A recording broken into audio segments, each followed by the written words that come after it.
En el Evangelio de este domingo, Cristo nos enseña a poner en práctica lo que la Iglesia llama una de las 7 obras espirituales de misericordia, la corrección fraterna, corregir al que yerra, al que se equivoca. Esta obra de misericordia espiritual está estrechamente relacionada con otra, que es enseñar al que no sabe. Sin embargo, se distinguen, porque alguien puede estar en el error sin saberlo. En este caso, si lo corrijo, estoy poniendo en práctica ambas obras de misericordia. O puede suceder que esté en el error a sabiendas. ¿Pero es posible esto? ¿Puede darse? Desgraciadamente sí. Y puede darse por distintas razones. Puede darse que el prójimo esté a sabiendas en el error por conveniencia, por cobardía, porque la aceptación de la verdad lo compromete a cambiar de vida, de conducta. También es posible que ignore la verdad culpablemente, o sea que nunca se haya preocupado lo suficiente para conocer la verdad y que esté permanentemente diciendo yo esto no lo sabía, y una vez más y yo esto no lo sabía, y otra vez y yo esto no lo sabía. Bueno, pero ¿alguna vez te preocupaste por saberlo? En ese caso está culpablemente en el error. Por supuesto que no se trata con esta obra de misericordia de convertirnos en inspectores o en policías o en espías de los demás. O sea, no se trata de estar pendientes de todo lo que haga la gente. Tampoco se trata de estar corrigiendo cualquier error. Esta obra de misericordia se refiere sobre todo al pecado. Por eso, una manera mejor de enunciarla es corregir al pecador. De hecho, la corrección fraterna se define como la amonestación por caridad hecha al prójimo culpable para apartarlo del pecado. Es una obligación de todo cristiano. Hemos escuchado en la primera lectura cómo Dios nos habla a través del profeta Ezequiel. Yo te he puesto como centinela de la casa de Israel. Cuando yo diga al malvado vas a morir y tú no hablas para advertir al malvado que abandone su mala conducta, el malvado morirá por su culpa, pero a ti te pediré cuenta de su sangre. Si en cambio tú le adviertes al malvado para que se convierta de su mala conducta y él no se convierte, él morirá por su culpa, pero tú habrás salvado tu vida.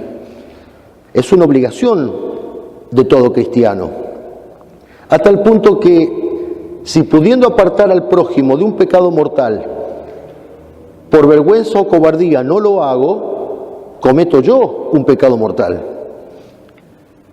A veces se escucha, pero ¿quién soy yo para meterme en la vida del prójimo? ¿Cómo quién soy yo? Soy un cristiano, soy su hermano en la fe. Si veo que mi prójimo está por precipitarse en el abismo y pudiendo ayudarlo no lo hago, soy un mal cristiano. Con más razón cuando se trata del camino al abismo de la condenación eterna. Corregir al errado en fe o en moral es un mandato, es un precepto del Señor, y es infinitamente más importante salvar al prójimo de las sendas tortuosas del pecado que de una calamidad física o corporal. 350 años antes de Cristo, ya el viejo Aristóteles decía que amar es querer el bien del otro. Querer el bien del otro y alegrarse por su bien.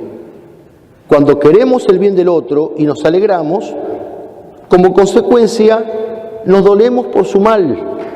Nos dolemos cuando el prójimo está triste, cuando está enfermo, cuando tiene hambre, cuando está sin trabajo, etc. En este caso, la caridad se vuelve compasión. Y cuando el prójimo sufre el peor de los males, que es el pecado, aquí la caridad nos lleva precisamente a la corrección fraterna. El apóstol Santiago termina así su carta. Si alguno de vosotros, hermanos, se desvía de la verdad y otro lo convierte, sepa que el que convierte a un pecador de su mal camino, salvará su alma de la muerte y conseguirá el perdón de multitud de pecados. Para esto es de suma importancia seguir los pasos de la corrección fraterna que Cristo nos deja en el Evangelio de hoy. Estos pasos o etapas son tres. El primero es la exhortación privada. Dice Jesús, ve y corrígelo en privado. Porque de esta manera se salva su fama, se salva la fama del prójimo. Porque así como la calumnia es pecado, la difamación sin causa grave también es pecado. Esta corrección en secreto entre el prójimo y nosotros es obligatoria. Ciertamente que será necesario guardar todas las delicadezas de la caridad, porque el que corrige no debe hacerlo dirigiéndose hacia el pecador con espíritu de juez, sino con espíritu de hermano. Hemos de tener en cuenta el tiempo oportuno, hemos de tener en cuenta el modo de la corrección, porque una corrección inoportuna o de manera inadecuada puede resultar ineficaz e incluso perjudicial y hasta tener el efecto contrario, por ejemplo, que el pecador se obstine aún más en su pecado. Para que sea de verdad obra de misericordia, o sea, de caridad, debemos corregir a nuestro prójimo con mansedumbre y con suma consideración, y además, y esto es esencial, con rectitud de intención, buscando su bien espiritual, no buscando refregarle sus errores, mostrándole nuestra, entre comillas, superioridad, no buscando hacerlo sentir mal por celos, por envidias o por cualquier razón humana. Este es entonces el primer paso que hemos de dar. El segundo paso que señala Cristo en la corrección fraterna es si el primer paso, hecho de manera prudente y caritativa, no dio resultado. Entonces, hemos de corregirlo, dice el Señor, delante de 2 o 3 personas que sirvan de testigos. A veces, la corrección fraterna hecha a solas no alcanza para persuadir al prójimo culpable, no alcanza para convencerlo en su entendimiento, no alcanza para persuadirlo en su voluntad de cambiar de conducta. En cambio, si coinciden 2 o 3 personas en la corrección, quizás más fácilmente el pecador se convenza y se encamine hacia el bien. Si este segundo paso resulta infructuoso, dice el Señor, hemos de dar el tercer paso, que es acudir al juicio de la Iglesia. Si se niega a haceros caso, dilo a la comunidad, es decir, a las autoridades eclesiásticas, que son las que tienen la autoridad y la obligación de separar de la comunidad, de separar del seno de la Iglesia al pecador culpable que por su contumacia no se corrige. Pero Padre, ¿esto no es discriminación? Sí. ¿Y la discriminación no es pecado? No siempre. La que está mal es la injusta discriminación. Acá se trata de una justa discriminación. Y lo dice Cristo.